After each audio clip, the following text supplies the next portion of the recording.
Good morning. It is my honor to introduce Sally today.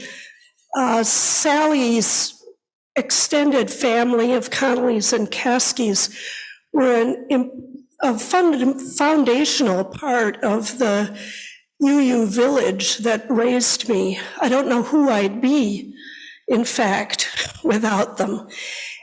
But I do know who Sally is, and here she is.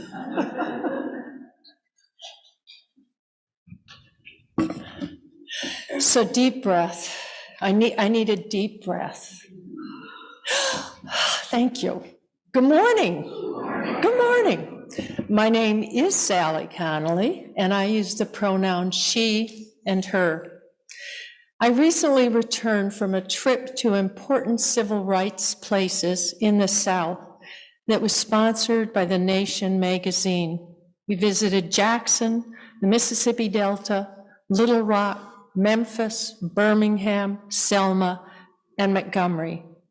In each area, we met with local people who had been intimately involved in the struggle for equality.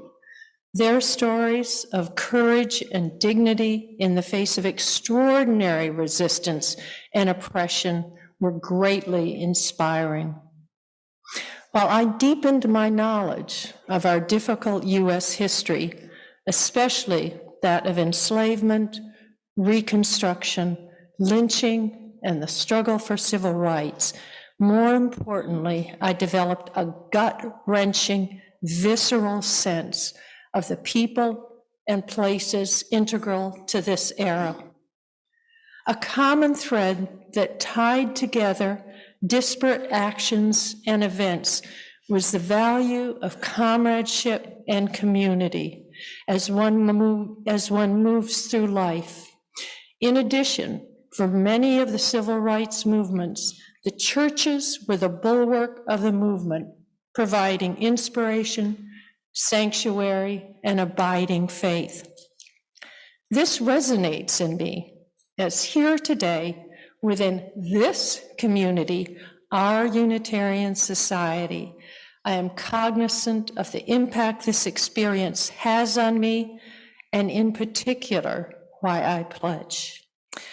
Each year, I sort of think, oh, maybe I won't increase my pledge this year. Other people can do it. And then, all that USNH comes rushing into me.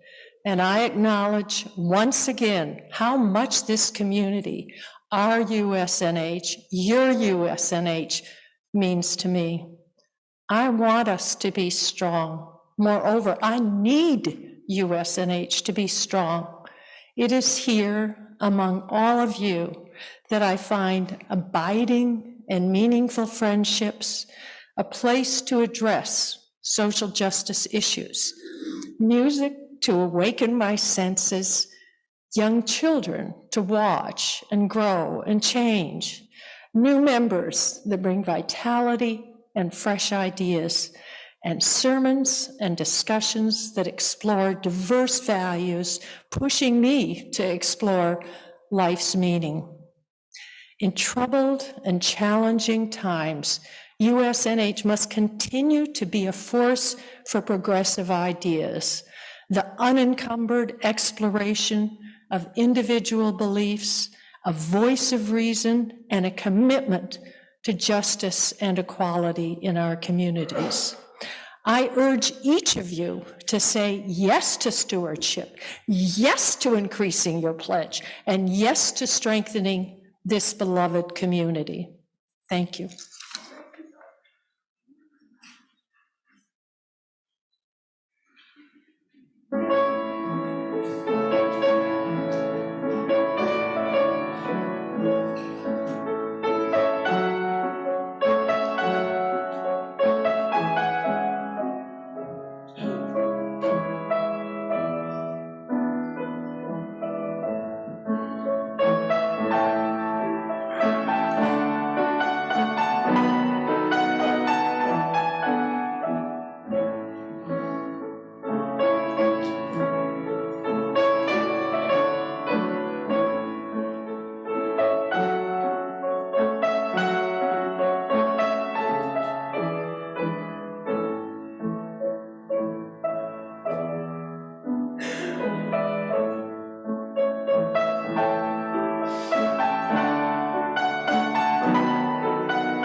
Good morning. Good morning. All right. I am Sue Lindsley. I am the worship associate this morning, a member of our worship committee. Good morning. Welcome to you, old friends and new, young and old, here and afar. You are an essential part of our celebration today. Whether today is your first or your 1,000th Sunday in our midst, we are stronger because you are with us.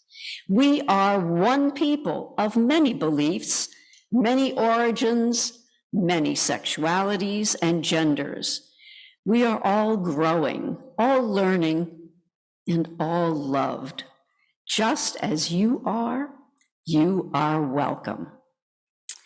And this is a special morning for many of us and for me, because the board has engaged Reverend Marian Weisel to serve as our pastoral care coordinator. Some of you may remember Reverend Weisel when she was USNH's Associate Minister in charge of pastoral care and small group ministries. She has already been working with pastoral care here. And I have to say, Marian, I am so pleased, and I know everyone here is pleased to have you among us again. Thank you. And I'd like to recognize our violinist, Gretchen Frazier. We know her, we enjoy her music, and we look forward to her presentation today. And lastly, an announcement from Becky Friedman. There are three more listening sessions to discuss our hiring of a contract minister for the next year, including one today from 12:15 to 1:30 in the Children's Chapel. If you wish to attend that one and have not already signed up, please go to the chapel by 12:10 to review some information. You may sign up for these groups in the social hall today or online and see the newsletter for the link. And yes, there's lots of stuff in the newsletter. Please read it on a weekly basis. Thank you.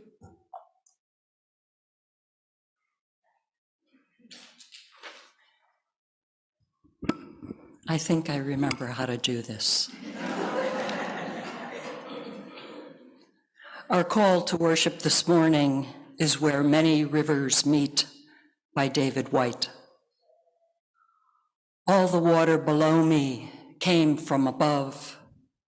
All the clouds living in the mountain gave it to the rivers, who gave it to the seas, which was their dying. And so I float on cloud become water, central sea surrounded by white mountains, the water salt, once fresh. Cloud fall and stream rush, tree root and tide bank, leading to the river's mouths. And the mouths of the rivers sing into the sea. The stories buried in the mountains give out into the sea, and the sea remembers and sings back from the depths where nothing is forgotten.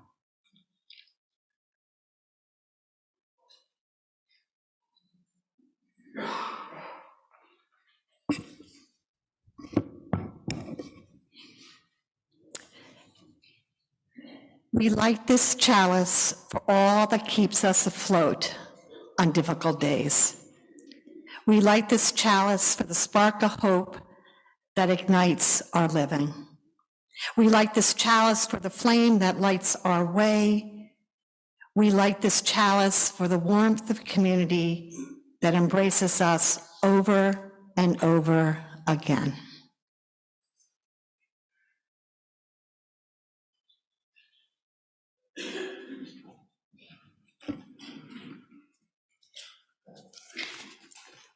My name is Sharon McBlain. My pronouns are she, her, hers. I invite you to rise in body, in spirit, and in all the ways that we do, and join me in singing hymn number 18 in the gray hymnal, What Wondrous Love.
Cedar, my brother, my best friend and my life. I lost you in my long ago, it seemed. Riding shotgun in the evening, barebacked in the night, riding into the silence of your dreams. I was 15 years old and I was stuck. I was stuck in grief. My older brother, Cedar, had died of leukemia 11 years before. And there I was at summer camp, and I couldn't get past it. I was still stuck in grief. And I said to one of the counselors, I can't figure out what to do. And that counselor said, why don't you try playing your grief? And that counselor sat with me for 3 hours on the front porch of the rec hall at Rowe Camp and Conference Center and taught me those 3 chords that you just heard me play. I practiced them over and over and over again. And as I was practicing them, another counselor came over and said, what are you doing? I said, I'm trying to learn to play some guitar. And that counselor said, well, you and about half the camp here. But why? What's your motivation? And I said, I want to play my grief. I'd like to write about my brother. And that counselor, who later became a Unitarian Universalist minister, sat with me and guided me through writing lyrics. He said, what are the images that stick with you? What are the pictures in your mind? I said, I think about the times that I used to spend with my brother Cedar, where we would sit on this plastic hobby horse that was suspended by springs from a metal frame, and we would pretend that we were riding and riding and riding this horse.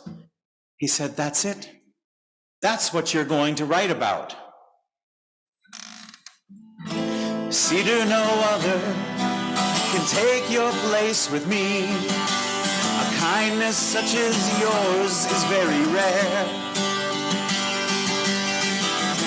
And I want you to know, in my coming years, I will never cease to care.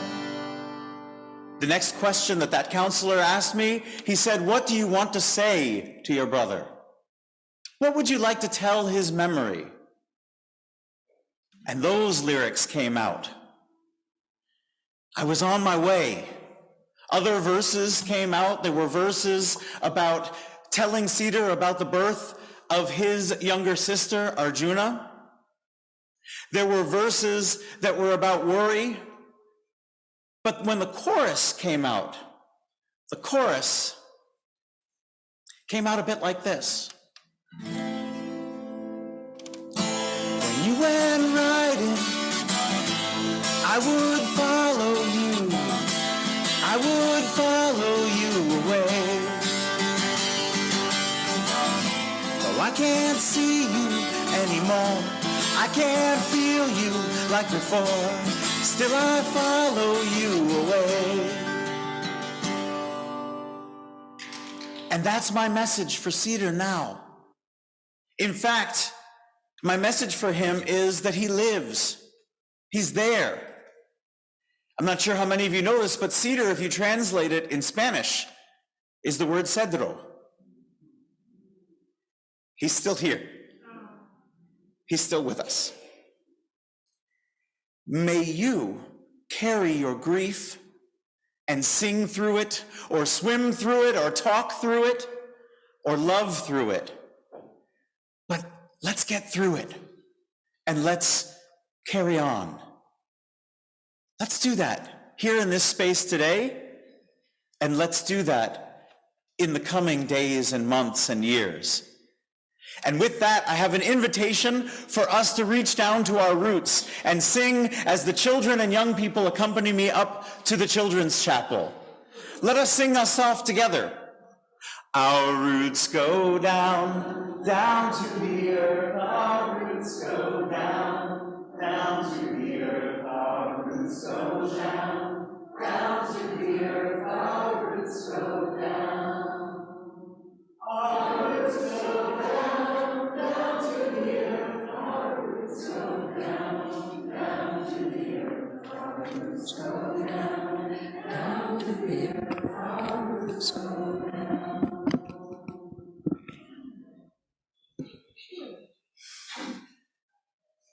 I thought I was going to get through this morning without tears, but it's already happened. We take time in our service each week to name the concerns of our community. We are a caring congregation, and pastoral support is offered through our pastoral care coordinators. Our gratitude to them and to so many of you who offer friendly visits, calls, cards, meals, making and distributing shawls and lap blankets. You can reach out about your concern to a pastoral care coordinator or to me. I'll be with you through July. Or you can sign the Joys and Sorrows book that's in the lobby, or contact our congregational administrator, Jamie Ross. We have one concern to share this morning. Amy Cotton Bogish asks for our prayers and support for her daughter, Emma Bo Bogish, who is held without bond in the DeKalb County Jail on the outlandish charge of domestic terrorism. Bo was apprehended helping lift the voices of community members in Atlanta, defending the Weelaunee People's Forest and protesting the building of a police training facility. We hold Bo, Amy, and her whole family in our hearts. And we send our love and care to all those who hold an unspoken anxiety or sorrow this morning. Join with me in prayer and reflection. Spirit of life and love, we come to this place laughing and weeping. We bring our happiness, our worries, and our sadness. What each of us finds here is what we are not. Coming together makes us whole. In our own time, we will each help the other and be helped. May we find here others to share our joy, comfort in our sadness, and our worries lightened. Here, may we find hope. Let us reach beyond knowing, to be open ourselves to help and support. Remind us that support is a gift of community that enhances all of our lives. May we keep our feelings of pride in check, and in difficult moments replace them with self-compassion and gratitude for the kindness of others. The love we give and receive sustains us, so we may go out into the world, our beautiful and troubled world, with the destructive power of nature and of human oppression and conflict. Spirit of life, remind us to be deeply aware that in this world of ours, in our family, our workplaces, in our town and in our country, and here in our faith community, remind us that we are all in this life together. We share silence.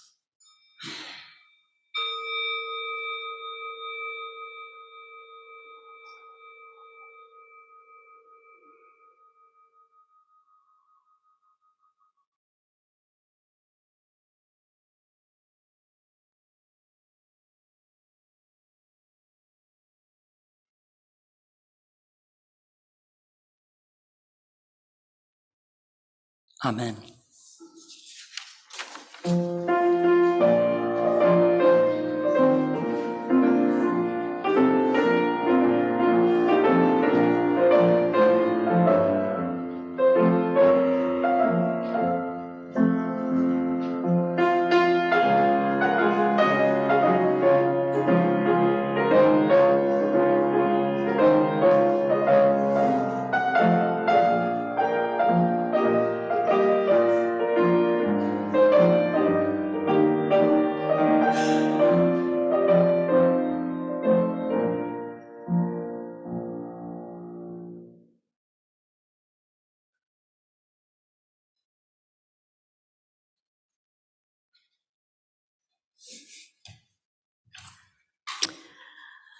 Sally, thank you for that personal and powerful message about what this beloved community, USNH, means to you.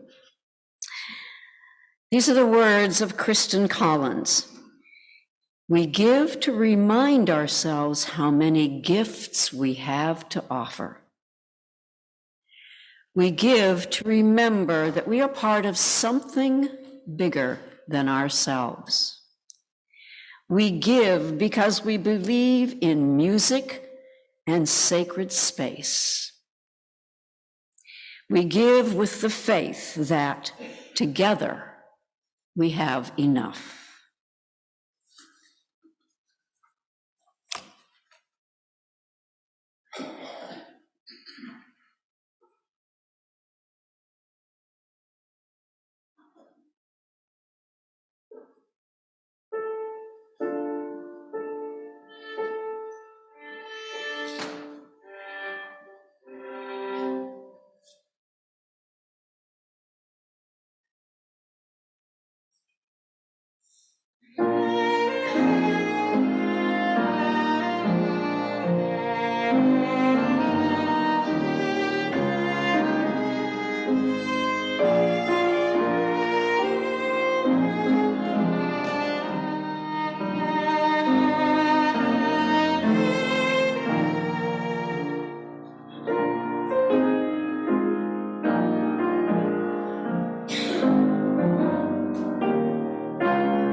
So this next reading comes from blessings that Peggy Myers shared with me that now I get to share with you.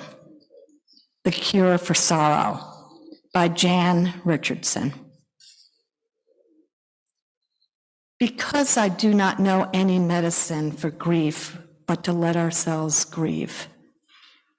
Because I do not know any cure for sorrow, but to let ourselves sorrow. Because I do not know any remedy but to let the heart break, to let it fall open, then to let it fall open still more. Because I do not know how to mend the unmendable, the unfixable, the unhealable wound that keeps finding itself healed as we tend to it, as we follow the line of it, as we let it lead us on the path it knows. Because I do not know any solace but to give ourselves into the love that will never cease to find us, that will never lose its hold on us, that will never abandon us, to the sorrow for which it holds the cure.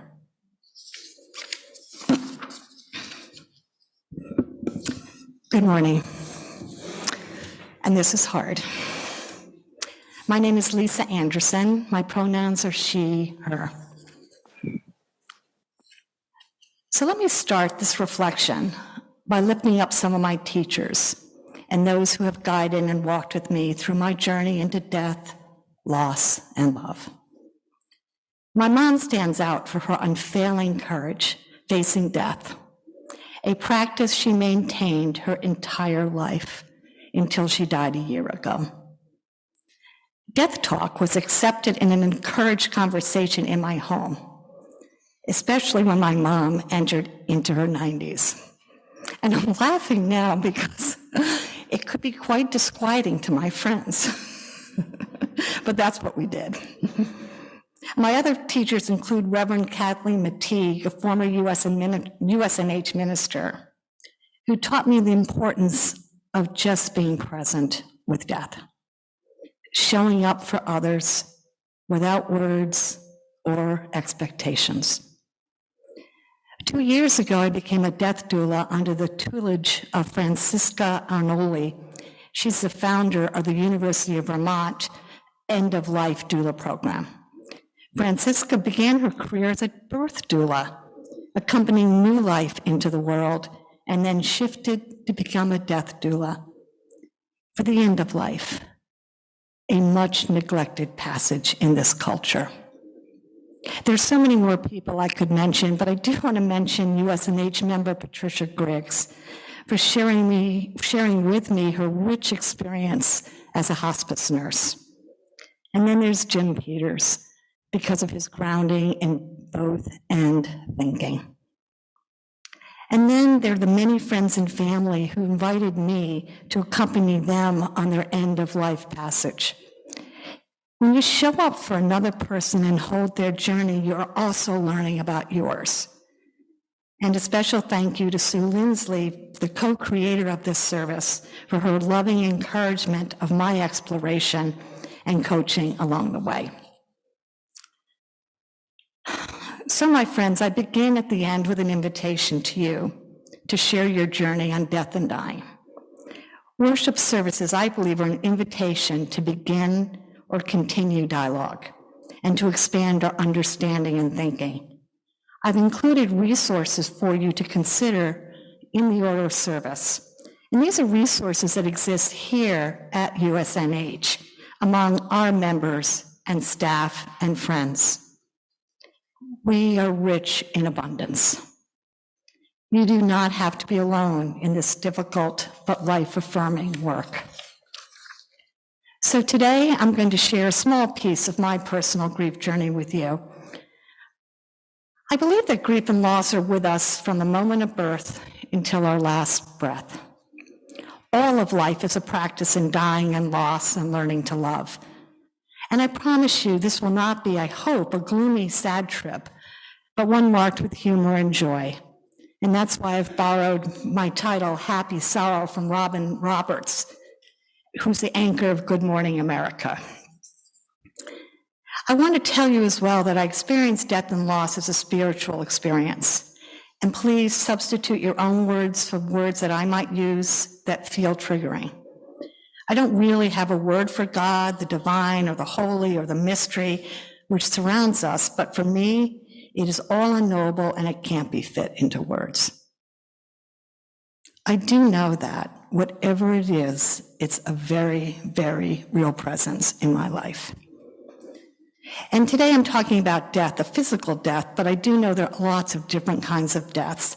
Death of a marriage, a friendship, a job, life is just full of them. And I can only speak to my experience, my life. And please do not hear any advice in my words or any attempt to be authoritative on this difficult, complex topic. I sure am not an authority, and I barely have agency over my life. As I say to my friends, I need a lot of supervision. So let me introduce you to my dear niece, Becca. I think we're in 2003. Becca's mom, Nancy, my sister-in-law, has pancreatic stomach cancer. It was a real big surprise to me when Becca, the daughter of my oldest brother-in-law, Henry, called me out of the blue with this question. No one is willing to talk about the fact that my mother is dying. Can I talk to you about this? I said yes, and arranged for her to take a train from Boston and meet me in New Haven. We sat at a table, I think it was outside of Atticus, and I listened and listened and listened. I had never been this close to a difficult death, and I really didn't know what to do other than to listen and to hold her. The two pieces I remember the best are her lament that her mom would not be at her wedding. Now, mind you, Becca didn't even have a partner at this point, but she knew what the future now looked like for her. I think death is a dissolution of a future we have built in our mind. Becca seemed confused and pained as to why no one in her family, her dad was a physician, her mom, nobody, would talk about death. That day in New Haven, Beck and I shared sacred space together. It was a beautiful conversation, and from then on, I felt very close to her. Many years later, her dad asked me to be the trustee under his will, so again, I was able to accompany Becca and her brother Aaron on the events which immediately preceded and followed his death. Being close to Becca and Aaron is a concrete example that joy and love are intertwined with grief and loss. Spending that day in New Haven and Becca also made me painfully aware of just how unprepared I was about my own death and the death, of my beloveds. I decided in that instant that I needed to start figuring out my relationship with death. It was really an aha moment. Here USNH enters. Kathleen McTeague was our minister then, and she introduced me to Buddhist meditation and to Beth Roth, who many of you know is a USNH meditation teacher. And not long after Beck and my conversation, I learned that Beth was facilitating a day-long retreat at USNH on Buddhist and death practices. I went. It was deeply transformative, and I became more open to conversations about death and dying. Kathleen McTeague also introduced me to Pema Chodron and her book, The Places That Scare You.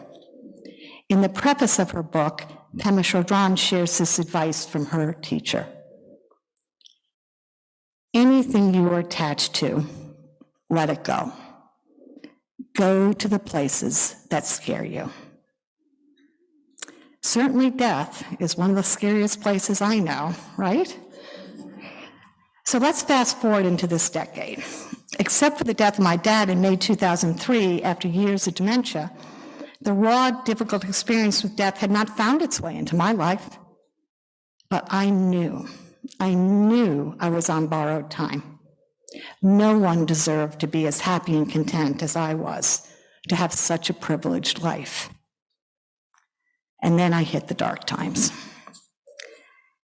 My life looking back now, it feels like the entire architecture of my life changed in an instant.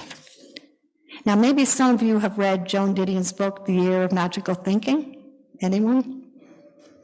She begins by stating that life as we know it changes in an instant. Now, I'm talking about 4 unrelated deaths now in pretty close succession. And it wasn't an instant, but it feels that way now. The deaths that I'm reflecting upon are the death of my husband, David, 40-plus year marriage, my best friend's husband, Paul. He was also my best friend. My beloved law partner of 30 years, Ron, and then my mom. My primary work relationship, then job ended, my marriage ended, my centering compasses, I think, for my personal life ended, and then my mom died, leaving me the elder in the family. It felt overwhelming. As I was going through these one by one, and often 2 or 3 together, because it didn't all happen instantly, it was over time, a friend remarked, and several asked, "How do you deal with this?" One even said, "Is it contagious?" He was trying to be funny. I said, "I'm fine. I can do this." Of course I wasn't fine. But initially there was this emotional wall that formed just so I could get through it all. I had to reconstruct a law firm, support a grieving staff, then sell the firm with everyone in it but me. I couldn't go on without Ron, my partner of 30 years. I had to make a life outside of a long-term marriage with new friends and a new way of being in the world. And old friends walked away, and that was painful. I think they thought death might be contagious. I don't know, but new friends stepped forward. The new people in my life often shared similar losses, and that was comforting. I had to help transition myself and my sister into a life without my mom. Now, I might add that last process of introducing myself and my sister into a life without my mom got some real support from Marian Vizel. We had one difficult conversation with her 10 years before my mom died and looked at what would life look like without my mom.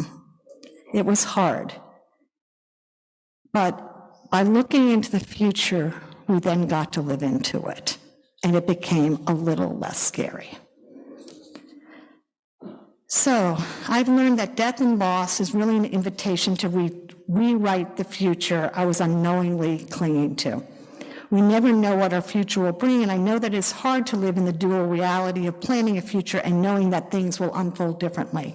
So for me, the learning is to practice holding life lightly, but living deeply with what joy and love abounds. And one of the most difficult parts of all of this is learning to believe that I am enough, just the way I am, that the life I have is enough.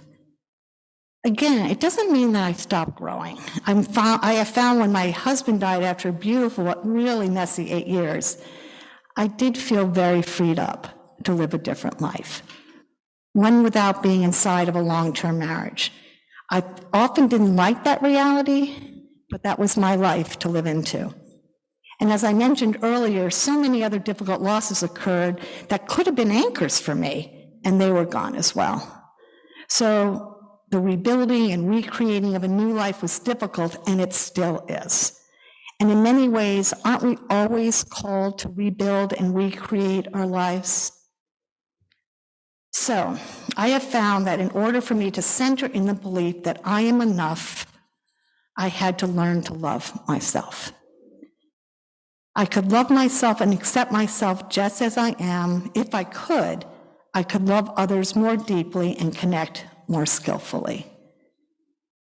And that is the life I want. I want to be connected deeply with others.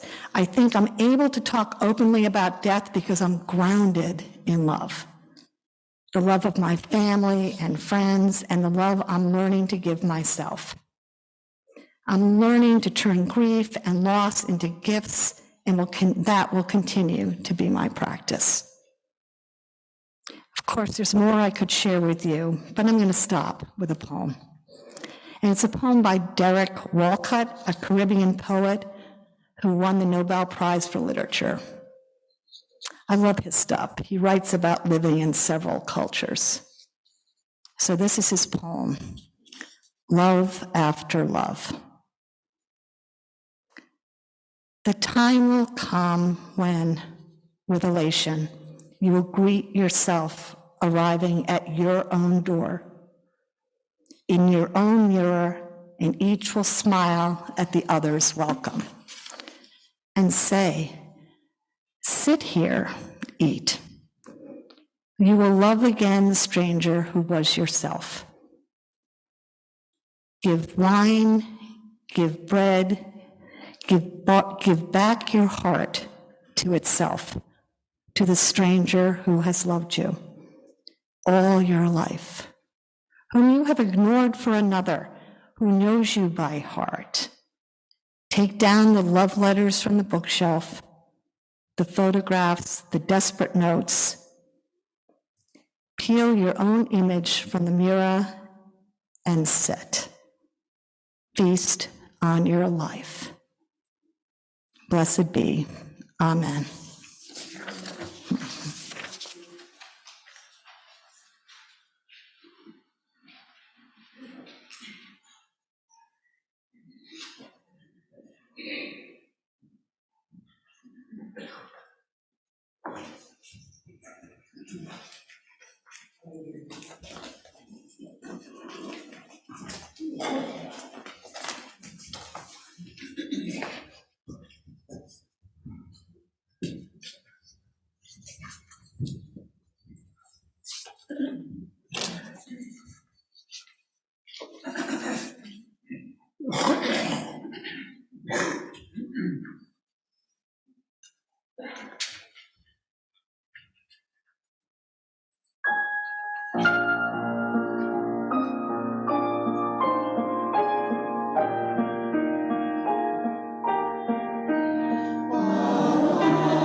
3/4 hours.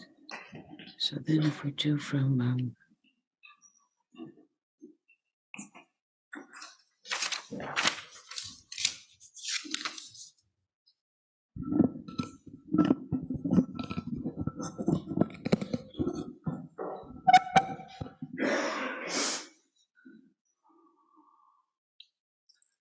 on the appointed day in early December, I walk up the hill once again. I stop and turn at the sleeping giant, as I always do here. It's about the best view there is of the mountain. I think of the Quinnipiac people who told of the giant stone spirit, the sleeping giant, buried forever beneath. I walk further up the hill, saying to myself, where is it? I can't believe I don't know exactly where it is. I can hear my father laughing at the situation, and that makes me smile. Finally, it's in front of me, among the rows of stones set on the hillside facing the sleeping giant, the Weisel Cemetery plot. After my father died, I started taking my mother to the cemetery every December 7th to place a Christmas wreath on the plot where my grandparents, father, aunts, uncle, and brother are buried. December 7th became the appointed day, not because anyone in the family died at Pearl Harbor, but because of the story my parents told repeatedly at our request of where they were on December 7th, 1941, when they heard of the attack. They were listening to the radio in the basement of my grandmother's house on Whitney Avenue, making Christmas wreaths. All these years later, I continue to walk up that hill every December 7th. This private ritual marks the beginning of the holiday season for me, a way I remember them and their stories. Family stories are a primary way that my family memorializes loved ones. But I've recognized we also create rituals at the drop of a hat. At every holiday gathering, we bring around family members who have died by lighting a candle in their honor and speaking their names. When leading services about death and remembrance, I always wear my Celtic design stole in honor of my ancestors. Perhaps since grief is in part a body-centered process, I find that ritual, actually doing something, helps me to integrate and move through how grief affects my emotions and my spirit. I believe we can outlive the worst of loss and grief if we process the experience in a variety of ways. There are different ways, of course, for different people. For me, it's important that I intentionally, because I would run away from grief if I could, I intentionally feel the feelings, reflect on what I've lost and what it's taught me, be open to the inner wisdom of dreams, meditation, and synchronicity, and to the healing power of love and care that is around me. At times of death and grief, the task of planning a memorial service often falls to survivors who are unprepared. Unlike my family and Lisa's family, some families just do not do death talk. But I think death talk in a family is a gift to everyone. It's important to embrace the possibilities of healing and hope that rituals often bring. We have heard of the communion of saints, but what we yearn for, we who have lost loved ones, is to have our own particular saints gathered around us. Surely among the richest of these experiences are those times when, with nostalgia and often with affectionate laughter, we share our memories and their stories. We leave these experiences warmed and strengthened. When the stories buried in the mountains give out to the sea, and the sea remembers and sings back from the depths where nothing is forgotten. May we remember them well. We won't be singing the closing hymn, Bill, because of the time. Okay.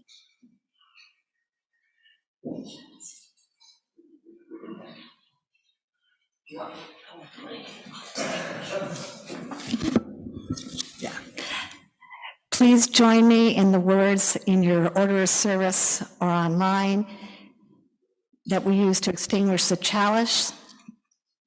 Together, let us say, we extinguish this flame, but not the light of truth, the warmth of community, or the fire of commitment. These we carry in our hearts until we are together again. The words of the benediction come from UU minister Forrest Church, who concluded his seminal work entitled Love and Death, about his own journey facing death, as follows. Let us awaken to the saving gift of forgiveness, where we can, in a single breath, free ourselves and free another. Let us waken to the possibility of love, body, mind, and spirit, all saving and all redeeming love. Let us awaken to the blessing of acceptance expressed in a single saving mantra. What we want, what we have, do what we can, be who we are. May it be so, and blessed be.